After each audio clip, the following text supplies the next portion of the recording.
A year of war, the Russia-Ukraine conflict. The war in Ukraine, now over a year old, continues to be a source of immense global concern. The conflict, which began with the Russian invasion in February 2024, has resulted in unprecedented destruction, displacement, and loss of life. The international community has been heavily involved, providing military and humanitarian aid to Ukraine while imposing sanctions on Russia. Despite these efforts, the fighting rages on, with no clear end in sight. The situation remains fluid, with both sides achieving military successes and suffering setbacks. This essay will delve into the latest developments in the Russia-Ukraine war, examining key events, international reactions, and potential future trajectories. A fragile truce, the 30-day ceasefire agreement. Amidst the ongoing conflict, a glimmer of hope emerged with a 30-day ceasefire agreement. This limited truce, brokered by former U.S. President Donald Trump, focuses primarily on protecting energy infrastructure. The agreement, however, remains tenuous, with both sides expressing reservations and discrepancies in their interpretations of its scope.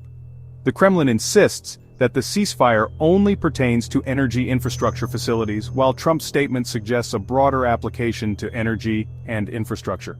This ambiguity has led to accusations from Putin that Ukraine is preparing to violate the agreement even before its implementation. Ukrainian President Zelensky, while confirming the agreement, has also sought further clarification, reflecting the fragility of this temporary truce. The price of peace: Russia's demands and global resistance. Russia, in its pursuit of a formal peace treaty, has laid down a set of stringent demands that have sparked widespread condemnation. Central to these demands is the ceding of Ukrainian territories currently under Russian control. This includes the Donetsk and Luhansk regions, collectively known as the Donbas, as well as Zaporizhia, Kherson, and the Crimean Peninsula, which was annexed by Russia in 2014. Putin has hinted at the possibility of relinquishing claims on other areas, notably Odessa, if these territorial concessions are met. However, this stance has been met with resolute opposition from Ukraine, the United States, and the European Union. They view Russia's approach to negotiations as exclusionary and insist on their active involvement in any peace process. Hope for captives: the UAE-mediated prisoner exchange. In a positive development amidst the ongoing conflict, a significant prisoner exchange took place under the mediation of the United Arab Emirates. This humanitarian effort resulted in the release of 175 prisoners of war from each side, along with 22 severely wounded Ukrainian soldiers. This exchange, while a small step, offers a glimmer of hope for the families of those held captive, and serves as a reminder of the human toll exacted by the conflict. The UAE's role as a mediator underscores the international community's commitment to seeking peaceful resolutions and alleviating the suffering caused by the war. Section 5. A divided Europe: international reactions and military aid. The international community's response to the Russia-Ukraine war has been marked by both unity and division. While there is widespread condemnation of Russia's aggression, differences persist in approaches to military support and potential peacekeeping initiatives. Germany and France have reaffirmed their commitment to providing military aid to Ukraine, defying Russian pressure to cease such support.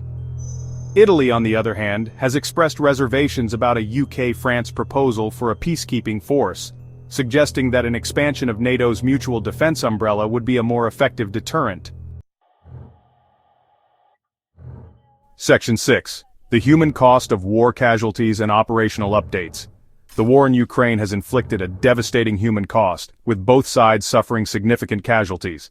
Estimates suggest that Russia has lost over 895,000 soldiers since the invasion began, with daily losses peaking in December 2024 and January 2025.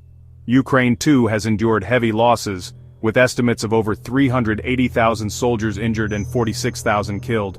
These figures, however, are likely underestimates, as the fog of war often obscures the true extent of casualties. On the ground, the fighting continues unabated. Russia recently launched a wave of over 137 drone attacks, targeting Ukrainian energy infrastructure and civilian areas. Ukraine, in response, claimed to have shot down 63 of these drones, highlighting the ongoing aerial battle. Ground clashes have been reported in various regions including Belgorod, Sumy, and along the Eastern Front. Section 7. Shifting sands, military advancements and ground operations. The battlefield in Ukraine remains fluid, with both sides engaged in offensive and defensive operations. Ukrainian forces have made some limited advances, particularly in the Belgorod Oblast, where they have pushed into Russian territory southwest of Demidovka. They have also reported successes in destroying Russian artillery systems in the Kursk Oblast. Russian forces, meanwhile, have continued their offensive operations in the east, particularly in the Donbas region, but have made no significant confirmed territorial gains. The fighting has been characterized by its intensity and the use of a variety of military tactics and equipment. Both sides have employed drones extensively, both for reconnaissance and attack missions. Artillery duels continue to be a defining feature of the conflict, inflicting heavy casualties and destruction on both sides. Section 8. The fog of war deception tactics and Ukrainian counteroffensives. The conflict in Ukraine has been marked by a high degree of misinformation and the use of unconventional tactics. Recently, there have been reports of Russian forces employing deceptive tactics, such as using blue electrical tape, similar to Ukrainian markings on their vehicles. This tactic, aimed at confusing Ukrainian forces and potentially drawing friendly fire, has been condemned as a potential war crime. Ukraine, for its part, has conducted a series of counterstrikes, targeting Russian military installations in occupied Crimea, exploiting reduced Russian naval activity in the Black Sea and vulnerabilities in air defenses. Ukrainian forces have struck air defense systems, radars, and helicopter bases. These attacks demonstrate Ukraine's resolve to hit back at Russian military capabilities and maintain pressure on occupying forces. Section 9. The uncertain future, international perspectives and possible outcomes. The Russia-Ukraine war has entered a critical phase, with no clear end in sight. The recent ceasefire agreement, while fragile, offers a glimmer of hope for de-escalation. However, fundamental disagreements over territorial integrity and the involvement of international actors in peace negotiations remain significant obstacles. The international community faces the complex challenge of balancing support for Ukraine's right to self-defense with the need to prevent further escalation and a wider conflict. The potential outcomes of the conflict remain uncertain. A negotiated settlement, while desirable, seems elusive in the current climate. The human cost of the conflict continues to mount, with no end in sight for the suffering of the Ukrainian people. The war has already had profound geopolitical implications, reshaping alliances and raising questions about the future of European security.